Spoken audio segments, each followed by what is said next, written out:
Selamat siang semuanya. Uh, Selamat siang semuanya di dalam acara Explore How to Win Employee Selection yang diselenggarakan oleh Hima Manajemen Unpad dan oleh Divisi Research and Development. Selamat datang kepada semua hadirin yang sudah hadir.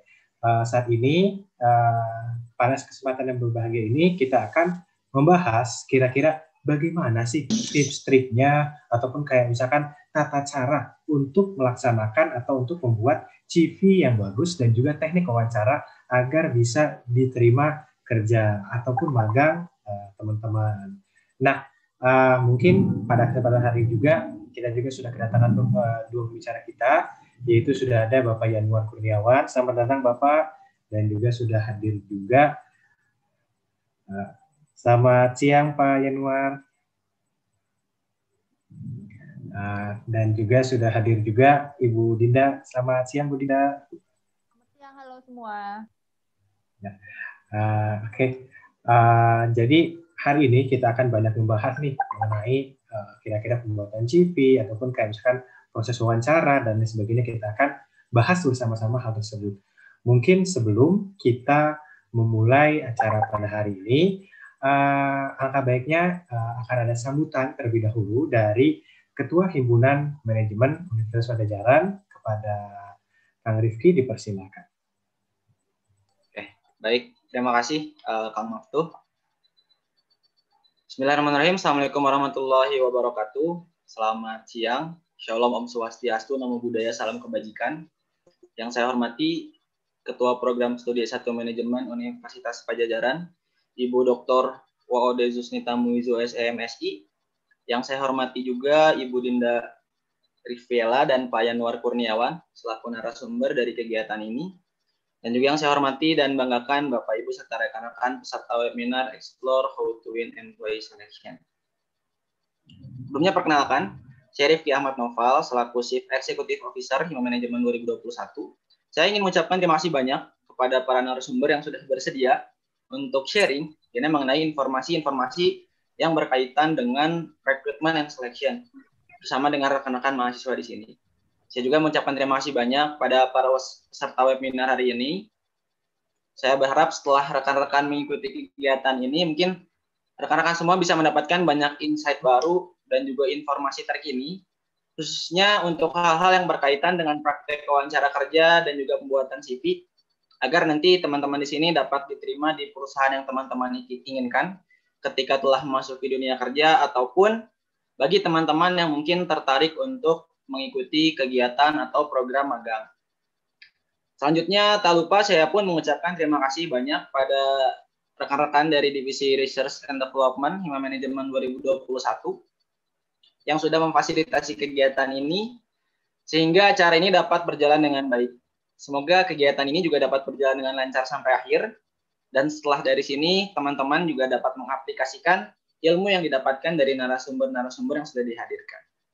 Sekian yang dapat saya sampaikan. Terima kasih atas perhatiannya. Selamat menjalankan kegiatan hari ini. Enjoy. Perhatikan aja apa yang nanti disampaikan oleh narasumber-narasumber yang pastinya akan bermanfaat juga buat teman-teman yang ada di sini. Sekian dari saya. Terima kasih. Assalamualaikum warahmatullahi wabarakatuh. Waalaikumsalam warahmatullahi wabarakatuh. Terima kasih untuk sambutannya. Jadi yang pertama-tama, pada saat ini kita akan membahas terlebih dahulu mengenai kira-kira pentingnya CV bagi teman-teman ketika melamar kerja. Nah, kira-kira mungkin teman-teman apabila ada yang belum mengetahui apa itu CV ataupun apa itu resume dan lain sebagainya. Nah, jadi CV itu adalah salah satu gambaran dari kita ketika kita melakukan kerja, atau misalkan ketika melamar kerja ataupun ketika kita melamar magang di suatu tempat. Di situ pula nanti akan tercantum biasanya riwayat pendidikan, dan juga kegiatan yang pernah kita lalui, dan lain sebagainya. Nah, kira-kira teman-teman penasaran kan, kayak misalkan kira-kira gimana sih caranya membuat CV yang bagus, atau gimana sih caranya membuat CV yang powerful, yang bisa benar-benar teman-teman gunakan untuk kegiatan-kegiatan profesional lainnya. Nah, mungkin kita sudah ada kedatangan satu pembicara hebat kita, yaitu Bapak Yanuar. Selamat pagi Bapak Yanuar, selamat siang Bapak Yanuar. Halo, selamat siang. Nah, jadi untuk yang sesi pertama ini akan lebih dijelaskan oleh Bapak Januar. Mungkin kepada waktu dan tempat kami persilakan Bapak Januar. Oke, jadi bisa langsung aja ya.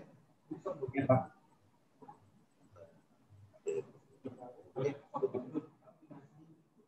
Saya coba share screen.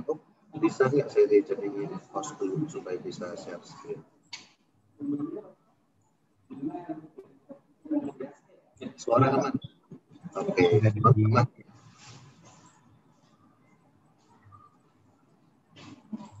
Udah lihat belum? Sudah, Pak. Nah, jadi teman-teman sekalian, terima kasih atas kesempatannya untuk boleh sharing di siang hari ini. Untuk saya akan coba untuk bikin ini as practical as possible. Jadi silahkan kalau ada pertanyaan bisa langsung aja drop di kolom chat juga, supaya nanti kita bisa bahas bareng-bareng. Kira-kira kurang lebih 25 menit ya waktunya untuk sesi yang pertama ini. Kalau misalnya suaranya kurang jelas, drop aja di kolom chat gitu. Ini sedikit perkenalan tentang saya sendiri. Jadi sekarang saya ada di Lazada Indonesia sebagai Vice President untuk Organization, Talent, and Culture. Kemudian sebelum itu saya cukup lama di konsultan di Convery Pay Group. Saya juga ada short experience bekerja di Jepang, di Tokyo, di Mitsubishi Fuso. Yang menariknya memang kalau bicara mengenai educational background, walaupun saya lama di HR, tetapi my education background itu sebetulnya accounting and finance gitu. Dan I start my career juga di finance waktu itu di Procter & Gamble. Kemudian kenapa ada juga short experience di Jepang, karena waktu itu saya ambil S2 di sana di Globis. Nah, saya akan mulai lagi. Ini kira-kira beberapa pertanyaan yang dulu pun saya mengalami nih. Nah, kalau boleh tahu nih teman-teman yang ada di sini, kebanyakan mungkin bisa sambil di kolom chat gitu kan, sambil kuliah. Ada nggak yang masih kuliah? Kalau masih kuliah semester berapa? Kalau yang udah kerja, apakah baru di tahun berapa kerja gitu? Jadi silakan sambil aku ngobrol bisa ditulis juga tuh di kolom chat, jadi supaya ketahuan yang hadir di sini itu masih mahasiswa, masih kuliah, fresh graduate, atau udah lama kerja, dan lain sebagainya. Oke, terima kasih Dea. Nah, silakan yang lain, silakan bisa sambil di chat juga gitu. Nah, ini pertanyaan ini sebetulnya yang saya alami juga nih pada saat dulu berapa tahun yang lalu, berarti saya kuliah itu udah lebih 10-15 tahun yang lalu gitu. Pada saat akhir mau kuliah ya seperti ini nih, bisa nggak sih saya dapat pekerjaan setelah saya lulus gitu kan, atau yang dari semester akhir ya itu ada yang semester 8 gitu kan, I'm on the final year of university, nextnya mau ngapain, atau mungkin teman-teman masih banyak juga yang ada di semester 4, gimana sih caranya bisa diterima di my dream job gitu. Atau teman-teman yang udah lulus biasanya kalau belum dapat kerjaan, teman-temannya pada udah dapat kerjaan merasa bahwa aduh itu like being ini yang lain udah pada dapat kerja gitu kan. Atau mungkin yang udah lulus juga mikir mau kerja atau mau ambil master gitu kan. Nah, jadi memang it's quite normal. Menurut saya pasti akan muncul di pertanyaan-pertanyaan seperti ini. Nah, dan saya selalu suka untuk memulai sharing session saya dengan slide ini. Jadi mungkin saya minta tolong teman-teman sekalian bisa ikut partisipasi juga di kolom chat. Kira-kira apa sih message-nya dari slide ini nih yang mau saya sampaikan? Silahkan. Jadi nggak ada benar, nggak ada salah. Feel free, silahkan ketik di kolom chat apa nih kira-kira dari slide ini ya. Silahkan ditunggu. Life is a roller coaster, kehidupan berliku, bahagia dan duka. Terus, hidup kadang di atas, kadang di bawah. Oke. Yang lain sambil boleh masih kalau mau ngetik lagi, bersama-sama ada kesulitan, ada kesenangan. Yang ingin saya sampaikan adalah regardless on who is the person. Jadi tidak tergantung dari siapa orang tersebut, mau orang yang sesukses apapun gitu kan. Misalnya kalau kita lihat semua, kalau kita bicara global, secara global yang sukses itu kalau teman-teman tahu Elon Musk, kalau teman-teman tahu Jeff Bezos gitu kan. Elon Musk itu kan yang Tesla dan SpaceX. Jeff Bezos dengan Amazon-nya. Kalau kita lihat dari yang Asia ada Jack Ma dengan Alibaba-nya, di mana sekarang Lazada adalah salah satu subsidiarinya Alibaba. Kalau kita lihat di Indonesia, kita bisa lihat dari yang punya Jarum, yang punya BCA dan lain sebagainya. Nah, yang menarik memang everyone, semua orang ya, yang sukses, termasuk yang sukses pasti mengalami kalanya ada di atas dan ada di bawah. Jadi kalau teman-teman merasa bahwa hidup itu banyak tantangan, banyak kesulitan, suaranya kurang jelas ya, suara lebih jelas supaya saya agak menggema, Pak. Oh, menggema ya? Sebentar. Ya. Udah lebih jelas belum?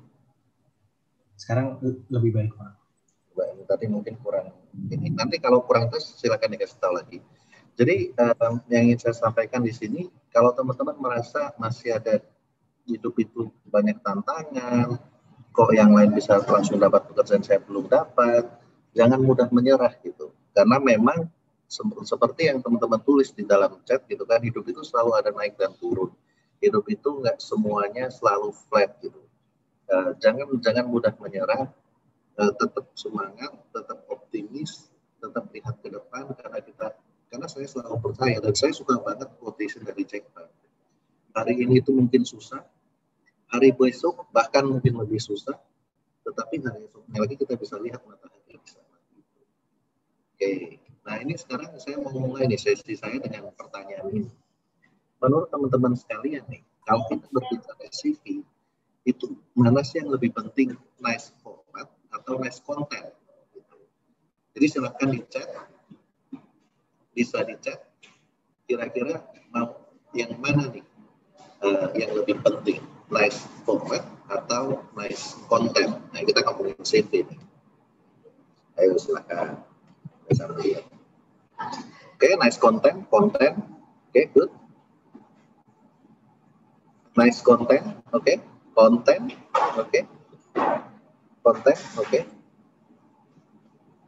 Oke, nice content, oke.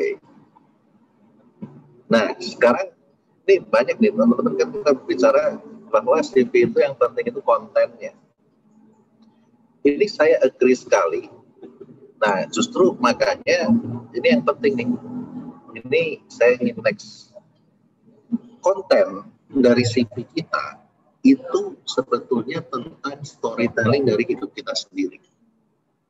Jadi kalau teman-teman mau ikut segala macam sesi how to write a good CV, you need to ensure, teman-teman harus memastikan bahwa you have an interesting storytelling yang bisa diceritakan gitu. Karena sesuai dengan yang teman-teman tadi tuliskan, bahwa di CV itu lebih penting konten daripada formatnya. Ketika kita mengikuti webinar tentang CV dan lain sebagainya, teman-teman bisa belajar tuh gimana sih cara nulis yang benar, formatnya seperti apa, isinya harusnya seperti apa. Tetapi kalau teman-teman nggak punya interesting story untuk diceritakan, ya kemudian kontennya juga nggak akan kuat. Nah, kenapa ini kemudian menjadi penting? Tadi kalau teman-teman saya lihat di chat kan banyak teman-teman yang masih di semester awal, semester pertengahan. Ini mungkin bisa sebagai pertimbangan atau consideration nih dari teman-teman sekalian. Story apa sih yang teman-teman mau ceritakan pada saat teman-teman udah lulus, sehingga bisa dipersiapkan dari sekarang. Gitu. Oke. Kemudian aku akan next. Nah, makanya kalau aku on my CV webinar, aku selalu mulainya itu dari untuk bertanya, untuk supaya teman-teman merefleksikan, you need to understand your purpose dulu. Kedepannya teman-teman itu mau seperti apa, mau masuk industri yang seperti apa, karir yang seperti apa. Kenapa ini menjadi penting? Karena ini menjadi bahan dari konten CV kita itu sendiri. Nanti saya akan go through the format, tapi yang pertama saya ingin sampaikan ke teman-teman sekalian, please to understand your own purpose. Nah, caranya gimana?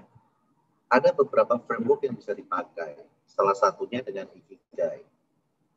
Ikigai adalah as simple as intersection antara 4 hal. Jadi apa yang kita sukai, what we love, apa yang kita bagus melakukan itu, what we are good at, apa yang dibutuhkan oleh dunia, what the world needs, dan juga apa yang kemudian kita bisa dibayar di situ, ya kan? Nah, ketika intersection ini nggak penuh, misalnya perpotongan antara 3 gitu kan, kita cintai hal tersebut, kita bagus di sana, dibutuhkan oleh dunia, tapi kita nggak bisa dibayar. Ya kemudian teman-teman bisa lihat ada titik-titik. Sebentar, saya coba sambil lihat spot. Nah, teman-teman bisa lihat di sini bahwa ya kita bisa kemudian muncul ada perasaan delightful, kesenangan, dan juga fullness di situ. Tapi kita bisa jadi nggak punya kekayaan karena kita nggak bisa dibayar di situ. Atau sebaliknya, kita lakukan hal yang kita cintai, kita bagus di sana, kita bisa dibayar, tapi nggak dibutuhkan oleh dunia ini. Kita bisa merasakan ya satisfaction karena kita bisa hidup, tapi sometimes bisa muncul feeling of uselessness. Kenapa kalau kita nggak bisa berkontribusi ya terhadap impact yang jauh lebih besar. Jadi ini sebetulnya sesuatu yang teman-teman bisa refleksikan. Suaranya masih putus-putus ya? Iya Pak, masih putus-putus Pak. Oke, bentar ya.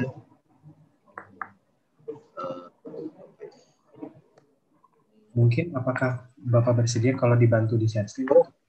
Boleh dibantu share screen dari kalian aja, ini aku stop sharing supaya lebih jelas.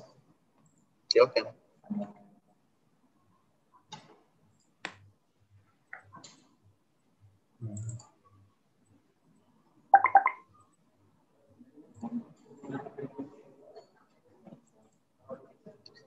Nah, jadi teman-teman sekalian tadi itu adalah beberapa pertanyaan refleksi sebetulnya untuk kita berbicara konten yang baik gitu kan.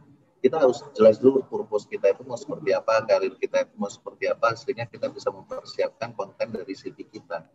Karena sekali lagi konten itu adalah storytelling dari hidup kita. Sudah belum ya Rizky ya? Belum ya? Lagi loading Pak. Oke, sip. Oke, nah jadi sebetulnya next-nya adalah kita bisa lihat juga kalau teman-teman sudah tahu kenapa kemudian kita punya purpose itu penting gitu kan. Jadi ada 4 hal menurut saya. Yang pertama itu purpose itu bisa sebagai kompas kita pada saat kita harus making decision, terutama decision yang sama-sama bagusnya. Misalnya apa? Misalnya itu teman-teman udah lulus dan teman-teman dapat 2 tawaran pekerjaan dari yang sama-sama bagusnya. Nah, itu bisa membantu nih, kira-kira mana yang mau diambil. Atau kalau kita clear terhadap purpose hidup kita, itu bisa menjadi kekuatan kita pada saat kita berada di bawah, gitu kan. Atau kemudian purpose ini bisa juga memberikan energi setiap hari, karena kita menjadi sadar apa yang harus kita lakukan. Atau bisa juga dengan adanya kita punya purpose, ini kemudian membuat kita juga membantu bisa melihat bigger picture-nya, gitu kan. Apa yang harus kita lakukan. Nah,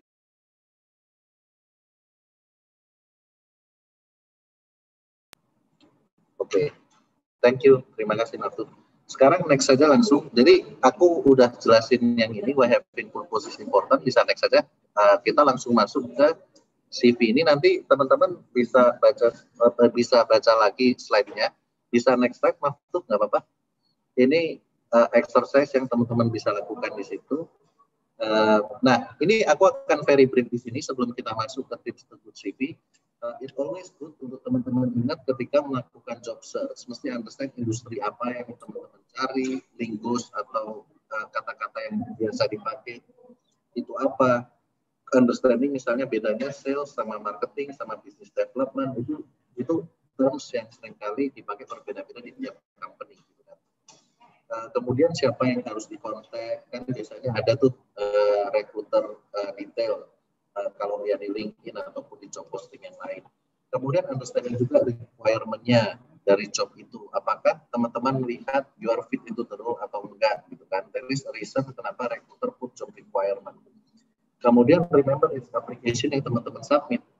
Jadi kita bisa nih submit 100 CV, tetapi juga teman-teman mesti ingat ketika ada recruiter yang call back, jangan sampai pada saat ke job justru lupa, oh ini yang mana ya, that's not professional gitu. Bisa next slide.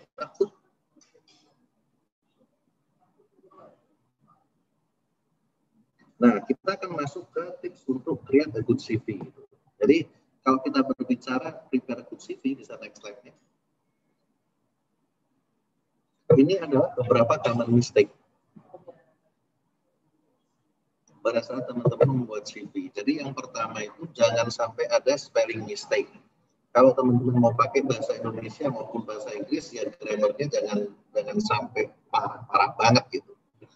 It doesn't have to be perfect, tapi jangan sampai yang parahnya keterlaluan lah. Kemudian tapi kan sekarang juga kalau kita pakai Microsoft Word itu juga akan membantu kan ada grammar, spelling check dan lain sebagainya. I think it's very very helpful. Kemudian common mistake yang lain adalah focusing on your duties rather than achievement. Ini nanti akan bahas. Jadi jangan misalnya teman-teman sekarang misalnya ada pengalaman internship, tapi pengalaman internship yang teman-teman tulis di CV itu adalah daily task teman-teman sekalian, misalnya melakukan pencatatan, membuat laporan, itu bukan achievement gitu. That's not it's not a nice storytelling gitu kan. We can tell the story much better. Nanti kita akan bahas. Kemudian jangan pakai using places terlalu luas tapi nggak ada supporting evidence-nya. Jangan pernah juga lain, formatnya juga jangan poor, jangan berantakan gitu kan. Kemudian ini penting juga nih. Common mistake-nya adalah failure to tailor. Jadi saya selalu nggak suggest bahwa satu CV itu bisa disubmit automatically ke 10 atau lebih perusahaan. Pasti ada sedikit yang harus kita rubah, sedikit-sedikit. Bukan berarti kemudian kita harus bikin 10 CV berbeda, totally enggak, tapi biasanya ada 10 atau 20% yang harus kita ganti-ganti supaya it feels personalized. Gitu. Job hopping, kalau terlalu sering pindah-pindah, ini biasanya jadi banyak pertanyaan juga, atau employment gaps, terlalu banyak gap yang kosong. Not explaining why-nya, jadi rekruter ketika baca CV teman-teman sekalian juga nggak bisa jelas gitu loh. Kenapa misalnya teman-teman karir progresnya dari company A ke company B ke company C, apalagi kalau company-nya itu totally different industry. Too long, jangan terlalu panjang. Jadi rule of thumb-nya itu paling nggak 2 page biasanya. Next slide. Nah, jadi ini tips untuk kita menulis good CV. Sebenarnya kalau kita berbicara format, you can do it very simple gitu. Neat, easy to read, fontnya juga yang normal juga nggak masalah, PNR, Arial yang penting nggak ada typo, dan teman-teman itu konsisten. Konsisten apa ukurannya juga. Misalnya kalau mau title semua 14 fontnya, then itu all the title section header-nya itu 14. Tapi isinya 12 ya 12 semua. Jadi jangan lompat-lompat, ada yang 12, ada yang 14. It's distracting the eyes and it looks that you are not consistent. Sekali lagi, teman-teman mungkin nggak merasa bahwa typo itu penting. Nggak ada typo itu penting, tetapi believe me, banyak sekali leader-leader di perusahaan, CEO itu yang very particular terhadap typo. Kenapa? Karena typo ini menunjukkan seberapa kita itu menghargai diri sendiri. Kalau misalnya teman-teman nulis CV dan banyak typo, it means that you don't put enough focus, you don't put enough concern untuk memastikan bahwa CV teman-teman itu bagus, perfect, gitu kan. And if you don't have, kalau teman-teman sekalian nggak put your concern di sana, bagaimana kemudian orang itu bisa yakin bahwa you also will put the same focus di dalam pekerjaan teman-teman sekalian. Makanya saya selalu emphasize bahwa kalau kita berbicara format, itu lebih penting ada typo dan dilakukan secara konsisten, formatnya nggak perlu wah, secara desain nggak apa-apa, yang penting neat. Gitu. Nah, kemudian yang kedua, header ini biasanya yang paling atas. Pastikan ada contact details, nggak perlu address itu dari detail itu sebenarnya nggak perlu. Kalau kita bicara age atau gender atau foto itu sebetulnya optional, kecuali kalau memang state requirement harus mencantumkan foto. Kemudian profile summary, ini pasti ada nih profile summary yang di paling atas. Nah, biasanya profile summary saran saya itu menjawab 3 hal. Menceritakan tentang siapa teman-teman sekalian, apa yang teman-teman bisa tawarkan di perusahaan tersebut. Kemudian yang ketiga itu kalian goal teman-teman apa? Bagaimana teman-teman mau berkembang di dalam perusahaan itu bersama-sama. Makanya di section yang profile summary ini, saran saya, please to tailor your profile to every company. Jadi jangan bikin satu profil yang sama untuk semuanya gitu. Jadi ini juga supaya ada personalisasinya sedikit gitu kan. Kalau yang lain kan bisa sama, kalau teman-teman lulus work experience dan sebagainya bisa dikip sama profil summary, please do edit. Education dan qualification lakukan secara reverse chronological order. Jadi yang paling baru duluan paling atas. Work experience, nah ini yang penting, ini juga sama, yang paling baru paling atas. Dan yang aku pengen terangkan lagi, emphasize your key achievement. Jangan cuma listing your job task. Jadi kalau formatnya bisa biasanya kata kerja, kemudian ada objeknya apa, kemudian ada objektif atau impact-nya, contohnya konkret. Jadi daripada teman-teman cuma menulis, misalnya tanggung jawab saya menuliskan laporan, teman-teman bisa menuliskan adalah menuliskan laporan secara akurat untuk dipakai di dalam meeting dengan BOD misalnya, dengan board of director. Jadi secara impact-nya itu bisa terlihat gitu loh. Laporan teman-teman itu nggak hanya sekedar laporan, tetapi very impactful. Itu yang ingin saya emphasize, karena seringkali orang itu menuliskan kalau berbicara work experience itu pada job task tanpa menceritakan impact-nya itu apa. Kenapa kemudian impact menjadi penting? Karena again, CV ini kembali lagi adalah it's your story. Telling about interesting story of your life, gitu kan, menceritakan tentang yang menarik. Kalau teman-teman cuma list of job task, itu teman-teman nggak akan bisa membedakan dengan job applicants yang lain, gitu. Jadi karena kita harus selalu bikin CV kita bagaimana kita bisa mendiferensiate atau membedakan diri kita dengan sekian ratus pelamar yang lain. Kemudian yang keenam, skills. Nah, skills ini juga bisa di-tailor untuk emphasizing skills yang match dengan job requirement. Kata-katanya juga bisa disesuaikan. Jadi kalau teman-teman tahu yang ATS itu kan automatic tracking system, selection system di CV, itu teman-teman usahakan bahwa CV teman-teman itu kata-katanya itu sesuai dengan job requirement-nya. Karena ATS system itu biasanya mencarinya itu kata kunci. Jadi misalnya kalau job requirement-nya kata-katanya sales, ya teman-teman skills-nya tulisannya sales, jangan tulisannya business development. Walaupun secara logika kadang-kadang sales dan business development itu interchangeably bisa dipakai bersama-sama dan maknanya sama gitu. Tapi pesan saya selalu dipastikan bahwa job requirement itu terrefleksikan di CV teman-teman sekalian, kata-katanya ya, keywords-nya itu supaya membantu, karena kalau company besar biasanya mereka pakai sistem untuk membantu seleksi. Nah, terakhir hobi dan interest references itu optional aja. Oke, next slide.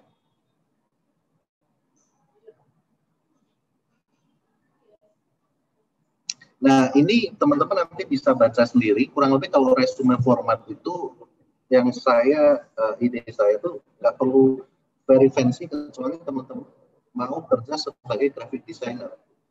Kalau enggak ya yang simple aja, set whiteness margin, pick 11 atau 12 resume fonts, tweet, proper resume headers. Jadi kemudian dibagi-bagi sectionnya gitu kan, contact information, resume summary, supaya orang juga bacanya mudah. Kalau kita bicara work experience pakai bullet point gitu kan, supaya orang lain juga enak gitu melihatnya, segregasinya. Kemudian konsisten dengan formatnya, spasinya juga yang konsisten, single space atau 1.15. Kemudian setelah section heading itu ada extra space. Ini nanti teman-teman bisa baca lagi. Bisa next slide.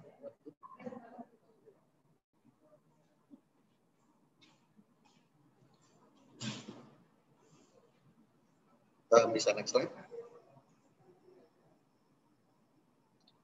Nah, ini ada contohnya aja. Nanti kan kita akan ada workshop untuk membahas CV untuk teman-teman yang akan join di sesi breakout room tentang CV. Jadi kalau dilihat beda antara kiri dengan kanan, misalnya yang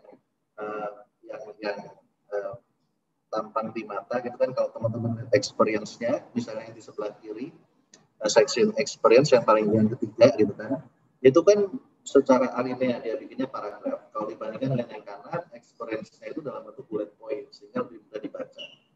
Kalau dilihat skills yang di kiri cuma hanya ditulis saja, yang di kanan dia mau pakai bar chart. Nah, ini memang bar chart ada yang plus minus, bagaimana kemudian kita mengevaluasi secara objektif gitu kan. Tapi nantinya teman-teman harus ingat jangan pernah lying on your CV, karena pasti akan dicek lagi pada saat interview kalaupun teman-teman terpanggil. Kemudian next slide. Sama, ini untuk yang lebih professional hiring. Jadi kalau fresh graduate biasanya emphasizing education itu di atas, baru work experience. Kalau yang professional hiring, kemudian kita tulis work experience dulu, baru education di bawahnya. Bisa next slide? Silakan. Jadi ini untuk a little bit summarizing do's and don'ts-nya. Do's-nya itu 1 or 2 pages max, make it to the 7 second. Understand keywords dari job requirement-nya dan pastikan ini tertulis di CV teman-teman sekalian. Atau convincing story about facts, explaining your job impact, jangan cuma list of tasks, jangan pernah bohong, never lie on your CV. Kemudian kalau don'ts-nya ya jangan terlalu panjang, jangan banyak teman-teman tulis personal information, tapi nggak ada professional info, caption nggak bisa dijelaskan, desainnya yang very poorly, typo, kemudian half-hearted application, jadi setengah-setengah hati. Next slide. Ini tinggal sedikit lagi. Nah, ini juga saya mau sampaikan juga bahwa nggak cukup kita punya CV, tapi saya menyarankan juga teman-teman itu punya LinkedIn profile. Kenapa? Karena kalau kita bicara CV, itu kan dokumen yang akan dipakai pada saat teman-teman apply. LinkedIn profile itu adalah live dokumen dari CV teman-teman sebetulnya. Jadi, please also have a LinkedIn, karena honestly saya itu dapat banyak tawaran itu dari LinkedIn. Contohnya tawaran saya kerja sekarang di Lazada, itu saya di-approach dari LinkedIn.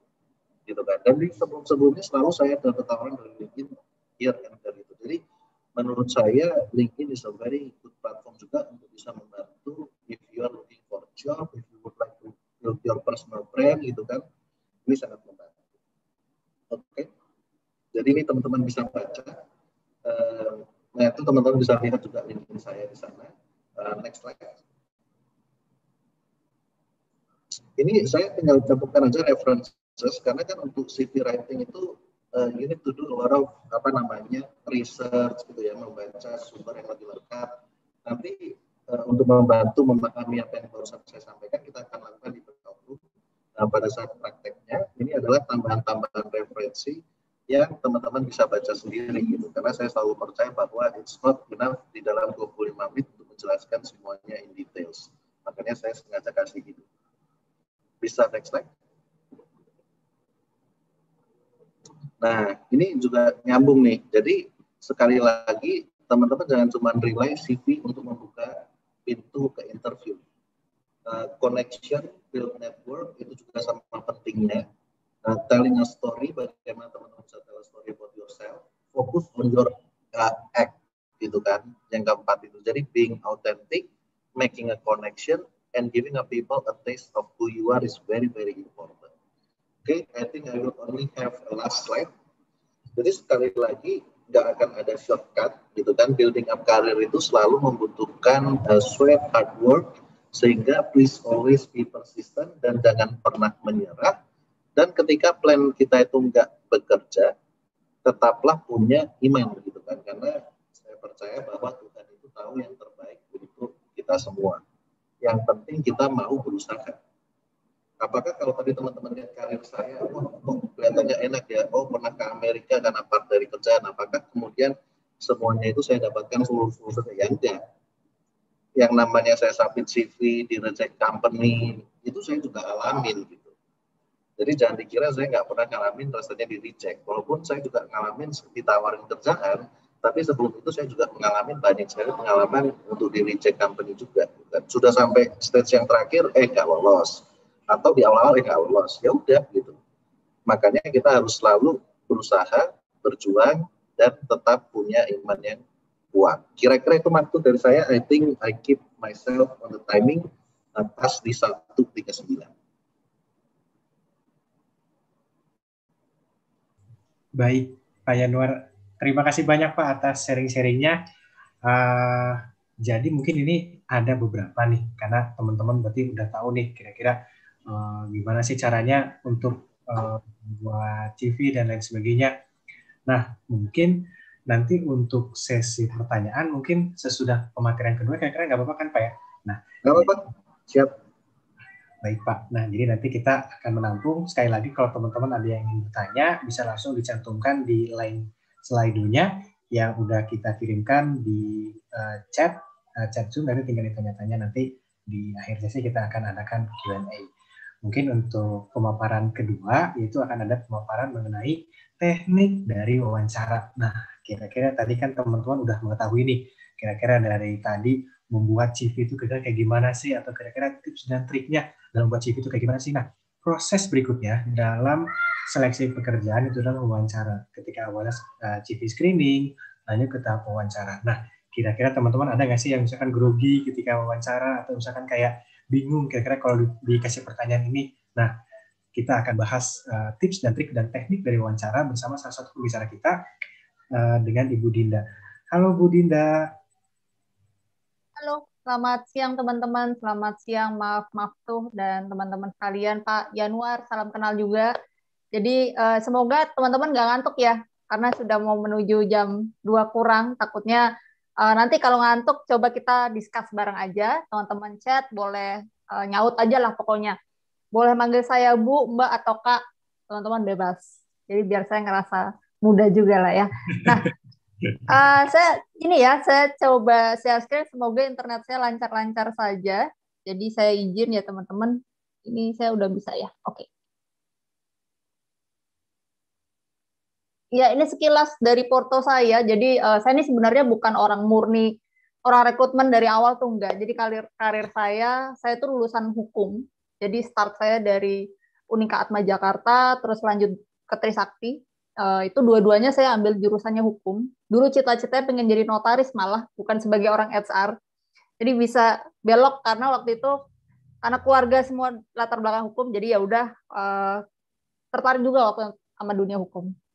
Terus saya sebagai SR profesional, jadi saya gedenya, oke. Ya, awal karir saya justru malah dari kampus saya sendiri. Jadi setelah lulus diminta sama pihak rektorat untuk jadi penasihat hukumnya kampus. Nah, kenapa? Karena waktu itu mikirnya saya waktu asdos juga, ya udah sekalian kamu bantu direktorat, udah lulus, jadi asdos juga. Saya beasiswa S2 itu dari kampus juga dari Atma, karena dulu Atma belum ada S2-nya, jadi saya dikirimnya ke Trisakti. Harapannya balik-balik udah lulus harus ngajar di Atma. Ternyata Harian Kompas buka peluang. Nah, saya masuk tuh 2012 itu justru sebagai orang hukum, pegangnya legal dan industrial. After 5 years, 5 tahun bosen. Jadi saya senang dengan dunia HR, cuma bisa nggak sih jangan ngurusin aturan, mau bikin peraturan gitu ya. Kayaknya sampai banget. Akhirnya ya udah dikasih tantangan dari manajemen, jadi coba kamu belajar tentang talent acquisition atau rekrutmen lah gitu. Yang biasanya didominasi sama orang-orang lulusan psikologi. Ya udah ini saya mulai belajar start dari nol sampai dengan sekarang. Ya kira-kira saya udah sekitar lama juga di Harian Kompas, sekitar mau 9 tahunan lah. Gitu kira-kira perjalanan saya. Salam kenal juga. Saya juga ada LinkedIn, silakan teman-teman bisa tag LinkedIn atau mana ini medsos saya. Oke. Nah, ini saya diminta kemarin sama Mas Maftuh ini ngomongin soal tips wawancara ya. Tahu nggak teman-teman? Jadi kira-kira dari sekian banyak kandidat, apa sih yang bikin satu kandidat ini bisa menonjol dibanding kandidat lainnya? Percaya atau tidak, 80% keputusan teman-teman dapat kerja itu dari interview. Mungkin 20%-nya dari saringan CV di awal. CV udah menarik, kontennya juga bagus, jelas ya. Nah, dibuktikan pembuktiannya dari interview. Jadi ini justru 80% teman-teman akan mendapatkan pekerjaan atau diterima magang, ini justru dari proses interview. Oke, nah, saya mau tanya dulu, mungkin sebelum ke slide selanjutnya, di sini teman-teman ada yang sudah pengalaman pernah melakukan interview, terserah untuk interview mungkin kepanitiaan atau atau pelamar magang atau pernah kerja juga. Saya pengen lihat. Pernah Kak, oke. Pernah nih, maaf tuh oke, maaf. Pernah Nabila, pernah juga yang pengalaman kerja atau yang pernah nih rata-rata magang atau kerja nih atau kepanitiaan. Coba magang, oke. Panitia, Nabila panitia, organisasi dan kepanitiaan. Oke, nah ini ada yang kerja. Coba aku mau boleh open mic nggak nih ya Mas Maftu ya? Boleh, Bu. Boleh. Oke, aku mau tanya sama Hosea Clinton nih, menarik kerja. Hosea ada, halo? Ya, halo ada Bu. Oke, salam kenal Hosea. Hosea, Iya, salam. sekarang semester berapa atau sudah lulus nih? Sudah lulus, Mbak. Udah lulus, oke. Hosea sempat berapa kali nih untuk ngerasain interview Hosea? Udah sering ya, ada sekitar 3 atau 4 kali. 3 atau 4 yang nyangkut sekarang ini ya Hosea? Iya. Oke, thank you Hosea. Iya, Kita lanjut sama-sama. ya. Nah, mungkin dulu sebelum pandemi saya cerita kalau untuk wawancara itu biasa ketemuan di kantor offline ya secara kantor atau sometimes secara casual. Kalau casual biasa saya di cafe atau apa lebih relax gitu, lebih enak. Tapi kalau sekarang di masa udah masuk pandemi, rata-rata kebanyakan hampir 80% sepertinya sudah online interview. Pun kalau ada offline interview pasti dengan protokol kesehatan. Nah, kalau saya sendiri udah 100% udah nggak mau ngelakuin offline. Jadi cukup online karena kandidatnya lebih gampang, nggak perlu mereka transportasi, jadi lebih memudahkan. Berapa kali sih biasa Kak untuk wawancara gitu ya? Sekali kah, 2 kali, tergantung. Rata-rata 2 kali biasanya. 1 dengan HR-nya, bisa yang kedua, wawancara kedua dengan usernya, atau bisa juga HR dan user jadi satu, pertama wawancara, atau second interview-nya dengan 2 pimpinan di atasnya. Gitu. Ada juga cuma sekali kok. Jadi tergantung posisinya juga, tergantung company-nya juga, pengaturannya gimana. Oke, sebelum ke next selanjutnya, mungkin aku akan ada video yang cukup lucu ya, jadi biar teman-teman ini, saya share sebentar.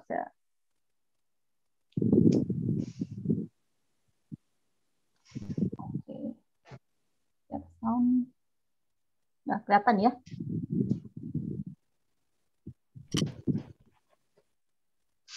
Sorry.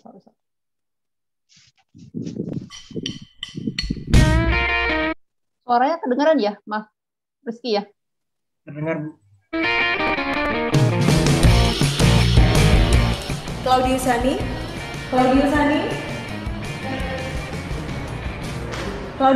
Ya, Bu. Silakan duduk. Maaf saya telat, Bu. Tadi saya habis antar teman saya. Maaf ya, Bu. Oke, baik. Kita mulai interviewnya ya. Ya, Silakan ceritakan tentang diri kamu. perkenalkan, saya Hani. Saya lulus S1 itu tahun lalu. Jurusan pertanian. Saya itu lulusnya 5 tahun, Bu. Terus, Ibu. Oke. Baik.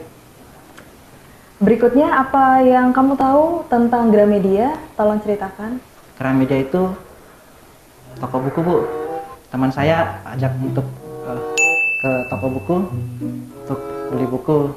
Nah, kita itu seringnya ke Gramedia, Bu. Jadi tahunya saya itu Gramedia itu yang tempat jual-jual buku. Itu sih, Bu. Oke, baik. Bisa diceritakan apa yang kamu tahu tentang pekerjaan sebagai sales superintendent? Sales sih, Bu. Sales superintendent. Ya. Sales superintendent itu kan kalau sales itu kan yang menawar-nawarin orang itu, Bu. Mungkin di Gramedia yang suka-suka nawar-nawarin buku gitu sih, Bu. Sama kayak yang kalau sales yang lain itu yang di luar, tapi yang kalau yang Gramedia yang di dalam Gramedia, Bu. Itu saja? Iya, kayaknya itu sih, Bu. Oke. Baik, kalau begitu interview kita sudah cukup, informasi yang kami butuhkan sudah cukup. Kami akan mengabari Hani lagi 3 hari maksimal. Terima kasih untuk kedatangannya. Silahkan keluar. Ya, terima kasih, Bu. Ya. Karina Irene.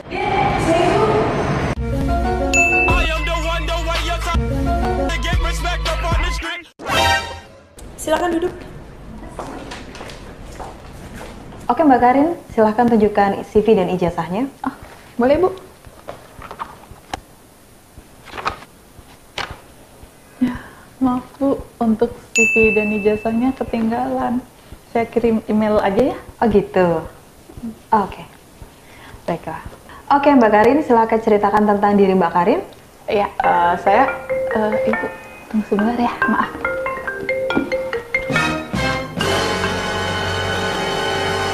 Halo? Iya? Iya? Iya nanti aja, 30 menit lagi ya. Iya, nunggu di lobi. Oke, bye. Oke, Ibu maaf tadi gimana? Oke, dari saya cukup sekian Mbak Karin ya. Sampai ketemu lagi.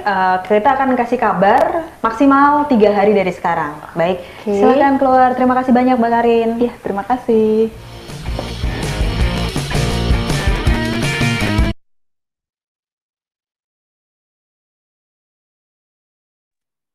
Iya, itu jadi kira-kira teman-teman gambaran terkait wawancara ya. Nah, itu saya biasanya paling sering tuh nemuin yang kandidat nomor 1.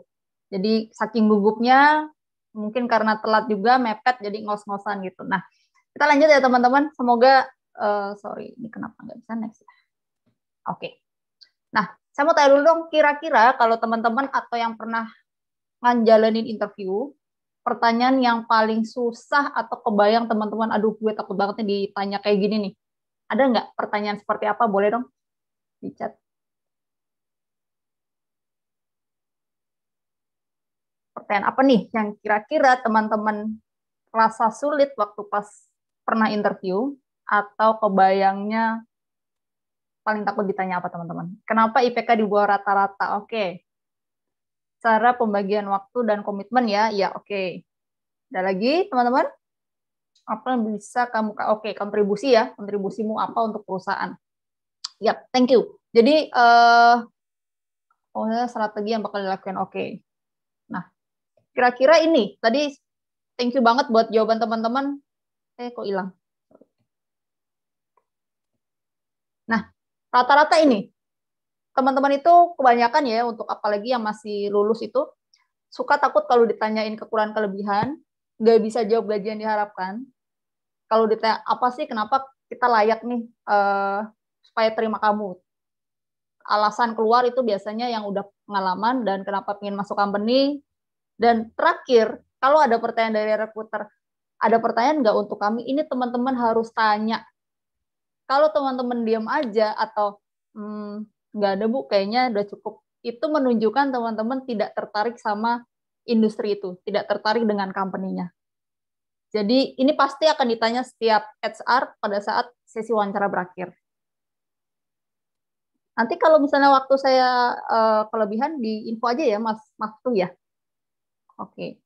Nah, ini selama interview biasanya teman-teman harus tahu juga nih, common issue-nya adalah interview itu sama dengan sesi PDKT sebenarnya. Bayangin teman-teman punya target pasangan yang pengen dideketin, tapi teman-teman nggak jadi diri kalian sendiri, itu pasti akan terlihat.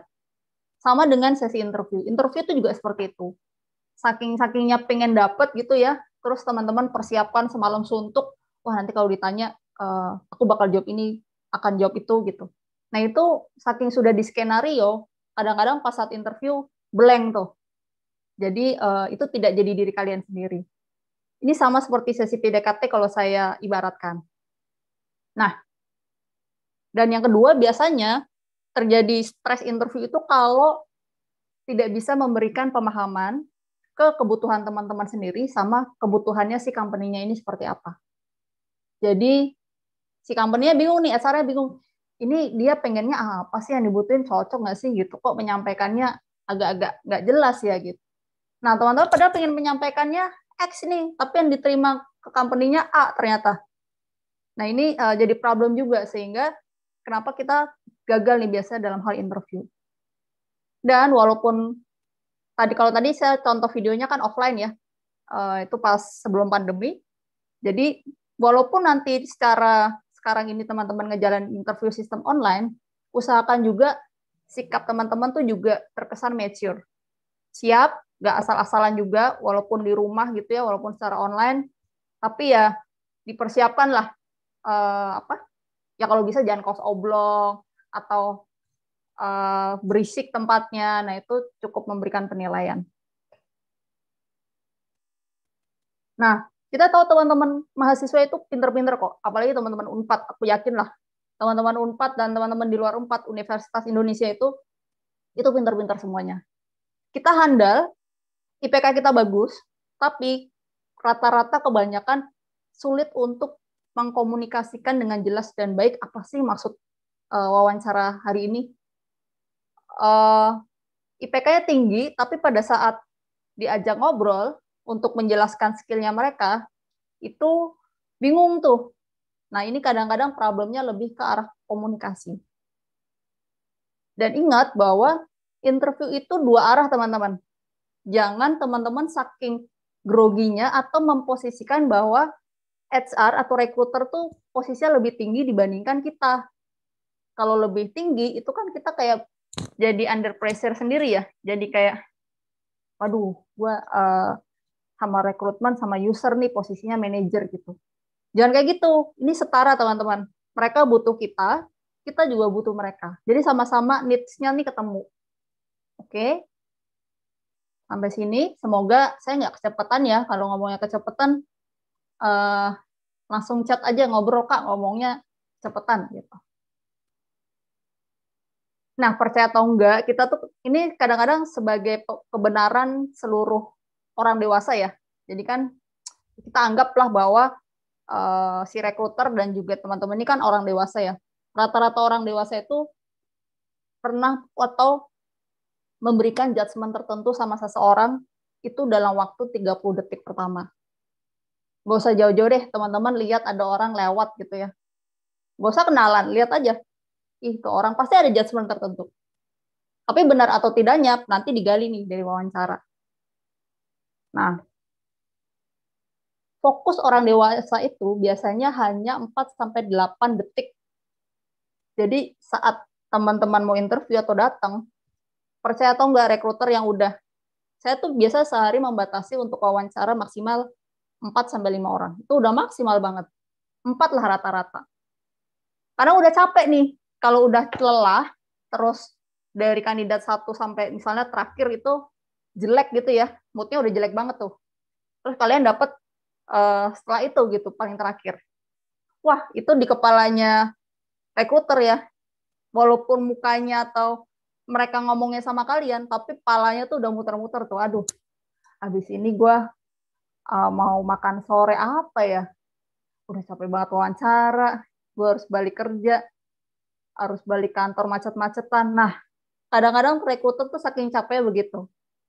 Jadi fokus mereka tuh kadang-kadang juga di 4-8 detik pertama. Dan otak manusia itu cepat bosan kurang dari 10 menit.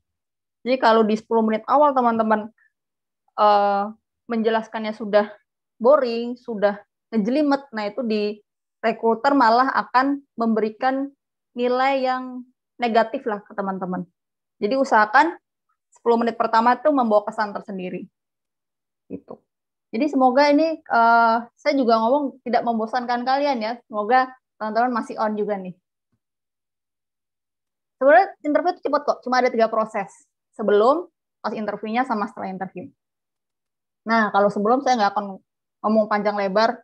Tadi udah cukup dijelaskan sama Pak Yanuar ya. Bahwa bahkan saat kalian membuat CV aja kan riset dulu nih. Sama di sini juga. Kalian do your research. Kalian tuh pengennya di company yang mana sih? Kayak tadi, kalau di sini saya bikin gambarannya dengan job role-nya, kalian paham nih culture-nya company ini apa, sama proses bisnisnya seperti apa. Jadi paling nggak teman-teman dapat gambaran dulu. Teman-teman kan kalau masuk ke ruangan juga ya, kan nggak asal nih. Misalnya teman-teman mau kemana? Ke Kebun Raya Bogor gitu. Sebelum nyampe sana, teman-teman kan udah punya bayangan ya, wah di Kebun Raya Bogor tuh gue udah ngelis sampai sana gue mau makan ini, bayar tiketnya berapa, terus kenapa sih gue mau ke sana pas tempatnya asik nih, karena ada yang lagi hit sekarang. Sama seperti itu, saat kalian mau mempersiapkan interview ya kalian riset juga dong tentang company-nya. Nah, Ini selama interview, sepanjang interview, kira-kira ini yang tadi saya udah tangkap ya pertanyaan-pertanyaannya, kurang lebih seperti ini. Gimana cara jawabnya? Saya akan kasih contoh yang bisa dibilang beda dengan jawaban yang lain ya. Jadi ini saya kasih contohnya. Ada yang kenal ini teman-teman? Nina Mufleh? Ada yang sempat dengar ceritanya dia? Coba saya mau, kayaknya belum pernah ada yang dengar nih ya. Nah, si Nina Mufleh ini dia sangat ingin masuk ke company namanya Airbnb. Jadi dia bikin satu portofolio, terus dia ngomong nge-tweet ke si Brian Chesky ini. Brian Chesky CEO-nya Airbnb. Dia nge-tweet, saya udah bikin portofolio ini, terus si Brian balas, oke, nanti aku akan review ya. Nah ini teman-teman kalau mau lihat Nina Mufleh di sini nih, nina4airbnb.com. Nah, apa sih yang bikin portofolio dia menarik gitu ya? Ini akan kita lihat portonya si Nina, kita elaborate kalau kita wawancara. Sehingga teman-teman juga bisa dapat tips saat wawancara itu jawabannya lain daripada yang lain. Oke. Kadang-kadang pasti pertama kali ditanya, coba dong ceritain diri kalian gitu. Biasa kalau menceritakan diri itu sama dengan jawabannya ceritain tentang karir aspirasi kalian sama target yang ingin kalian capai. Kurang lebih seperti itu. Nah, si Nina,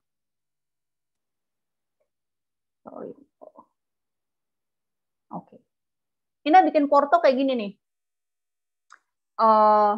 Dia kasih data diri dia juga ya. Saya pengen kerja di Airbnb. I realize thousands of other very talented people do as well. So to show the kind of value, saya ingin bawa tim untuk memutuskan bahwa, dan proaktif, coba untuk proaktif, untuk menganalisa global tourism, sehingga si Airbnb ini bisa fokus ke depannya seperti apa.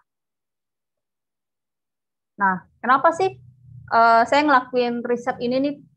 Jadi dia cerita bahwa dia tuh sangat jatuh cinta sekali dengan Airbnb. Dia pindah ke San Francisco tahun lalu dengan harapannya bisa dekat atau diterima sama si company ini. Dan dia tahu bahwa si Airbnb incaran sama calon karyawan tuh juga banyak gitu. Banyak orang yang ingin masuk atau bekerja di Airbnb. Jadi saya coba cari cara yang lain untuk bisa berkontribusi demi istilahnya kemajuan perusahaan, to your future gitu.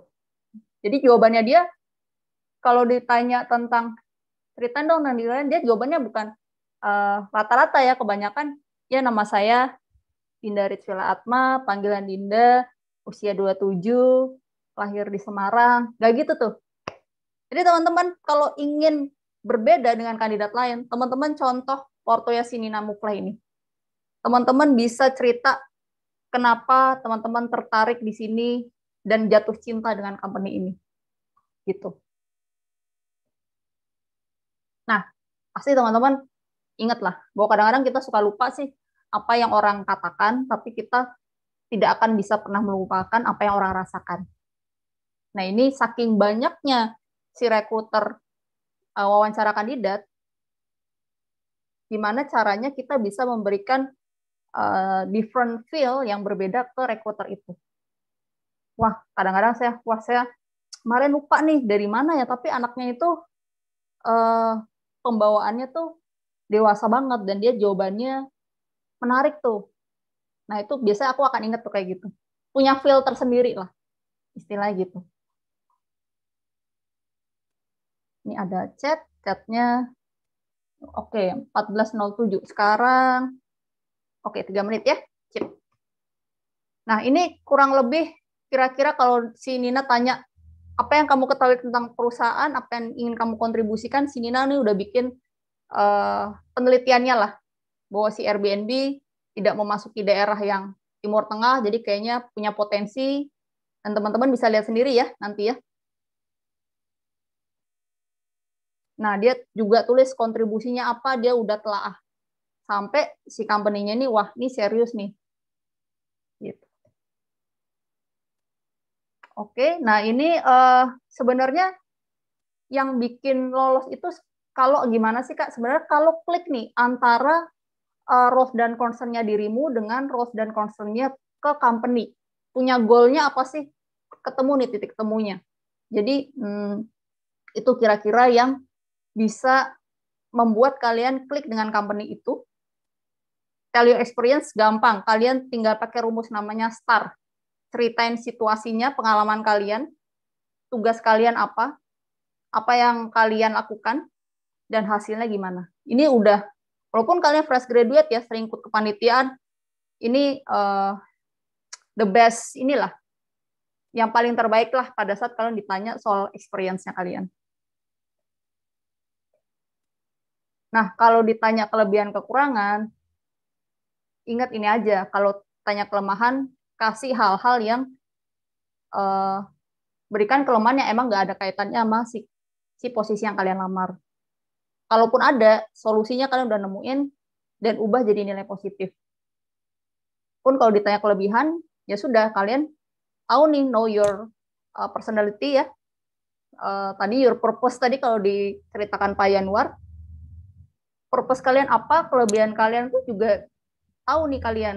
Dan tapi yang penting jangan lebay. Dan apa sih dampaknya ke company, sama kekuatan kita tuh bisa memberi nilai positif apa.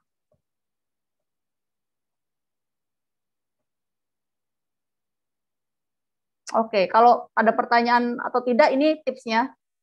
Jangan tanya hal-hal yang kritikal. Jadi kalian harus pilih-pilih juga pertanyaannya. Kalau bisa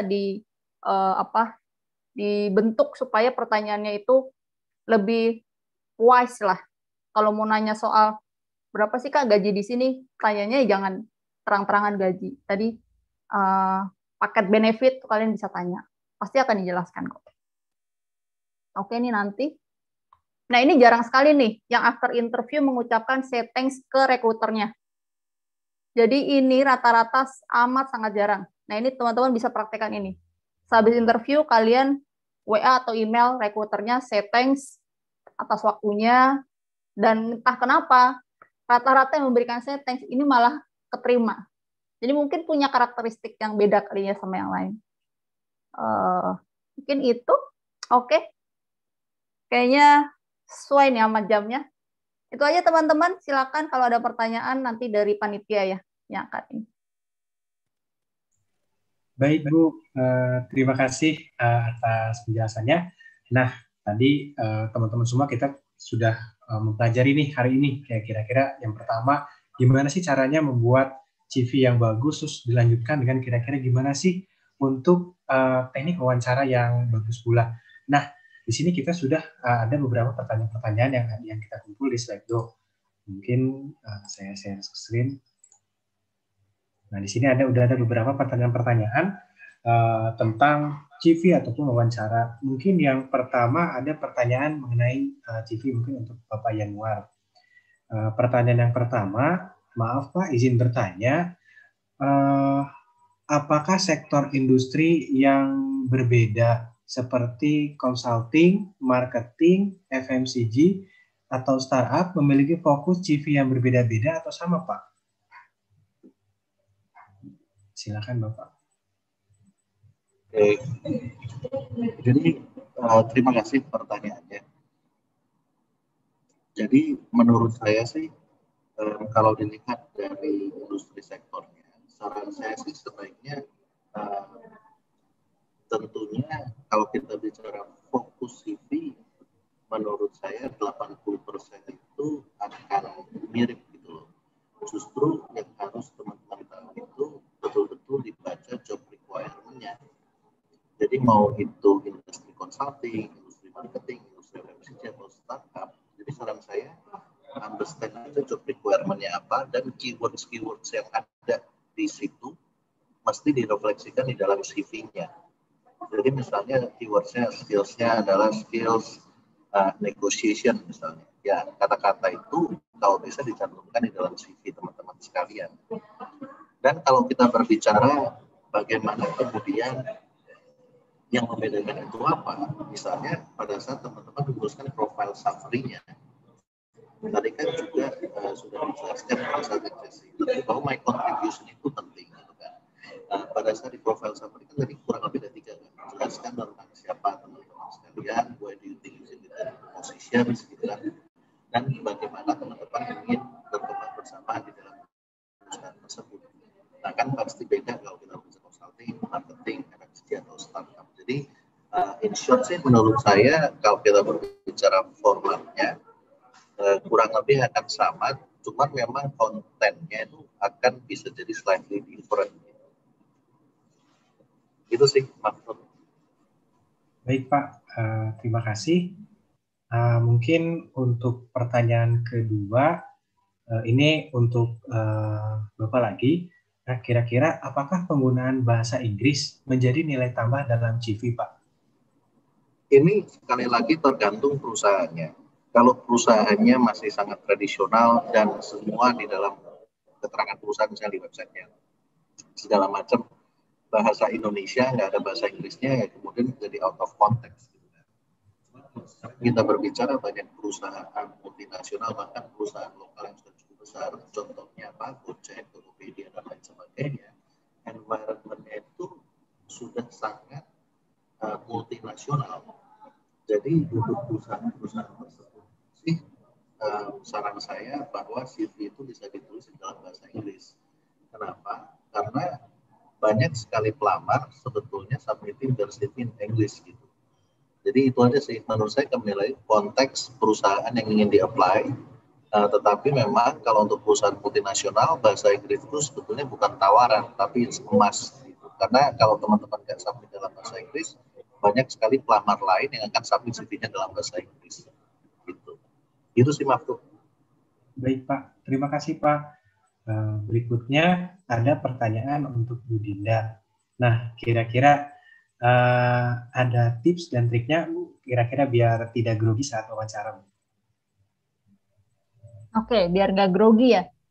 Sebenarnya grogi sih wajar. Hanya paling kalian ingat aja bahwa sesi interview itu jangan dibayangin semacam wawancara yang gimana ya. Istilahnya ngobrol santai aja sih. Kayak ini sebenarnya kayak kita, saya presentasi ini kan sebenarnya lebih sharing ya, jadi ngobrol gitu. Itu sih sebenarnya yang bikin lama-lama nggak grogi sih. Memang jam terbang juga iya. Jadi kalau pertama kali banget pasti grogi juga lah. Dulu saya juga kok pertama kali banget gitu. Cuma karena udah kebiasa ketemu orang, nah makanya teman-teman pas sekarang masih mahasiswa sering-sering aja nih coba wawancara, kepanitiaan wawancara. Lama-lama sih santai nggak grogi. Anggap kayak ngobrol lah gitu. Terus saya mungkin itu ya. Ada lagi? Baik Bu. Berikutnya ini ada mungkin yang unik salah satunya untuk Bu Dinda. Apakah ada rekruter yang bilang atau terlalu sempurna ya untuk posisi wow luar biasa. Ya sebenarnya gini, setiap posisi itu kan kalau teman-teman lihat dalam satu lamaran sudah ada requirement-nya ya. Nah requirement-nya itu yang kadang-kadang sudah ditentukan tuh welcome untuk fresh graduate atau maksimal pengalaman 2 tahun gitu, atau untuk posisi staff. Nah kalau untuk posisi itu biasa kalau teman-teman udah pengalamannya lebih dari udah senior, nah itu bisa dibilang lebih mahal lah kita ngerekrut teman-teman, padahal kebutuhannya cuma untuk posisi yang fresh graduate misalnya. Mungkin dibilang terlalu sempurna itu kali ya, kalau yang saya alamin ya. Tapi kalau teman-teman rasa kayaknya cocok, kayak posisi rekrutmennya cocok kok Kak, fresh graduate, terus ya anggap aja emang belum rezeki aja sih. Kadang-kadang melebihi ekspektasi requirement aja sih kalau kita bilang sempurna. Gitu teman-teman. Baik, terima kasih untuk jawabannya. Ini ada lagi nih mungkin pertanyaan buat Ian Mar untuk tentang CV. Nah, kira-kira bagian CV manakah yang paling benar-benar dilihat oleh HRD Pak? Terus kira-kira apakah di CV itu harus melampirkan kalau misalkan kita punya pengalaman organisasi atau pekerjaan, lebih baik dituliskan semuanya atau hanya bagian-bagian yang penting saja, Pak?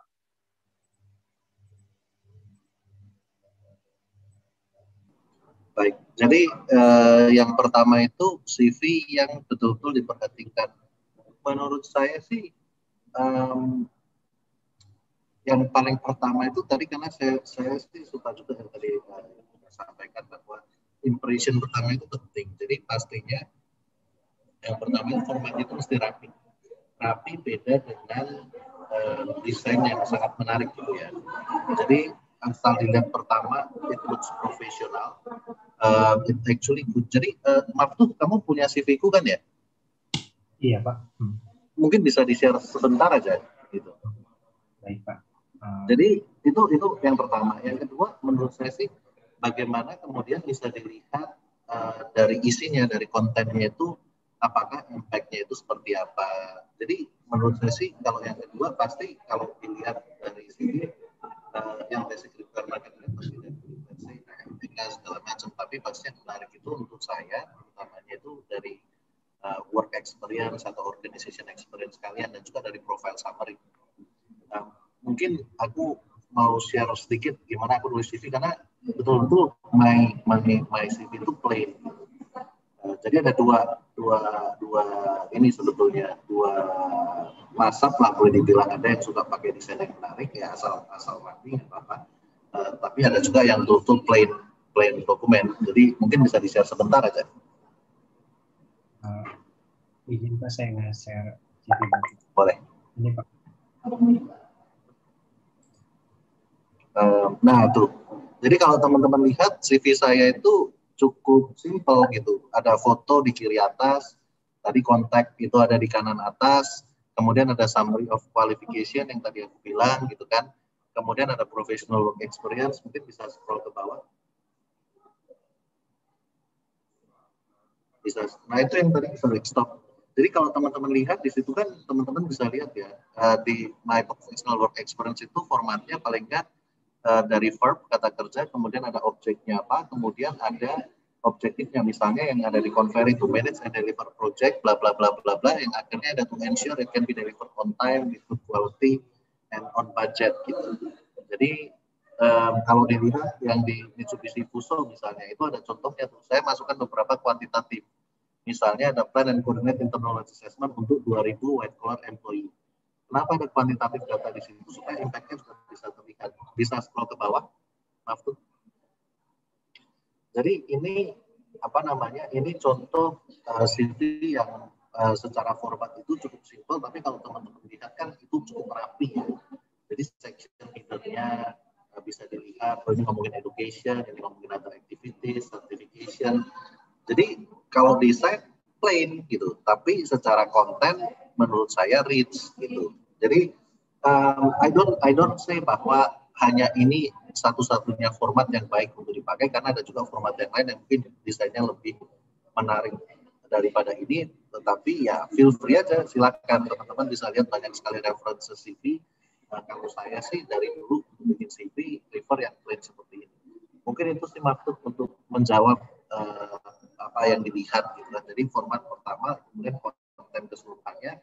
Baru kalau dilihat lebih menarik, kemudian orang akan baca in detail. Gitu. Pertanyaan yang kedua ini apa? Maaf, saya akan jawab cepat, nggak lupa.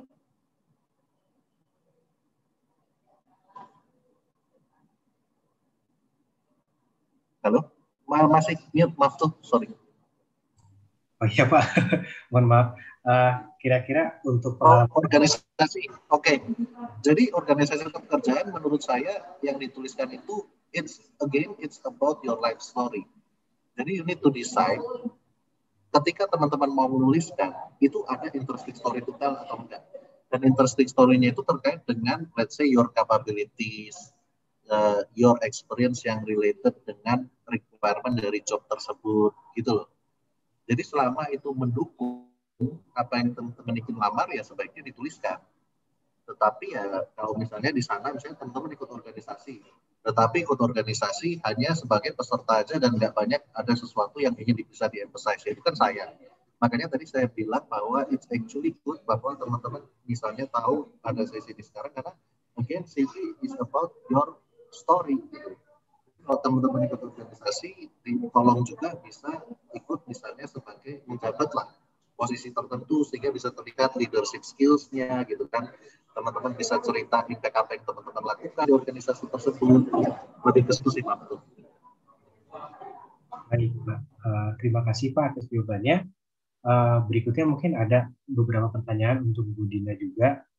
Nah, kira-kira ingin bertanya terkait undangan interview yang terlewat karena alasan tertentu, apakah kedepannya masih bisa melamar di perusahaan tersebut kembali? Oke. kalau biasanya teman-teman lihat ada dapat undangan tapi nggak bisa di jam itu atau hari itu, biasa teman-teman ngomong aja untuk reschedule mungkin atau tidak. Karena sebenarnya untuk satu posisi itu yang melamar kan nggak cuma teman-teman. Biasa kita ada pembanding lah si rekrutmen ini. Kalau pembandingnya ternyata bisa di hari itu, terus bagus juga pas wawancara, nah itu biasanya agak sulit tuh untuk dari HR-nya manggil kita lagi untuk interview. Tapi nggak menutup kemungkinan teman-teman tanya aja, saya berhalangan, boleh nggak ya minta reschedule jadwal? It's okay. Tapi kalau teman-teman nggak sadar, tiba-tiba dapat undangan gitu ya, aduh lupa baca email gitu, baru sadar besokannya misalnya, mau melamar lagi, ya itu tadi ya, probabilitasnya agak kurang, karena kandidat lainnya pun kalau misalnya nggak ada yang keterima, bisa tuh teman-teman minta jadwal. Tapi kalau udah keterima duluan, agak sulit. Mau melamar lagi, it's okay, nggak apa-apa. Seandainya posisi itu sama ya, atau memang belum terisi. Itu sih paling. Baik, Bu. Pertanyaan berikutnya mungkin ini, Bu. Kayak, kan kalau misalkan kita grogi, pasti pernah kayak ngeblank ya. Ngeblank gitu. Nah, kira-kira apa sih yang sebaiknya kita lakukan, Bu? Oke, biasanya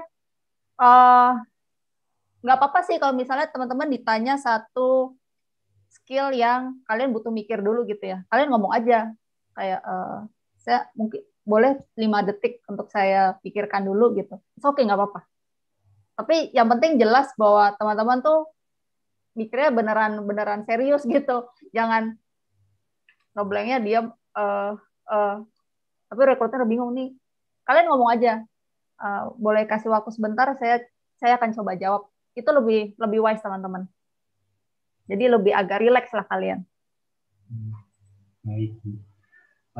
Mungkin satu pertanyaan terakhir sebelum kita melanjutkan ke sesi workshop ataupun sesi kira-kira bedah CV ataupun teknik wawancara. Nah, mungkin satu pertanyaan terakhir buat Bapak Yanuar dan Bu Dinda, kira-kira ada misalkan kayak tips dan trik atau misalkan kayak saran ataupun pesan untuk kira-kira pelamar kerja, mungkin untuk mahasiswa yang ingin nanti ketika sudah lulus melamar kerja, itu kira-kira apakah ada tips dan triknya? Mungkin boleh dari Pak Yanuar dulu mungkin.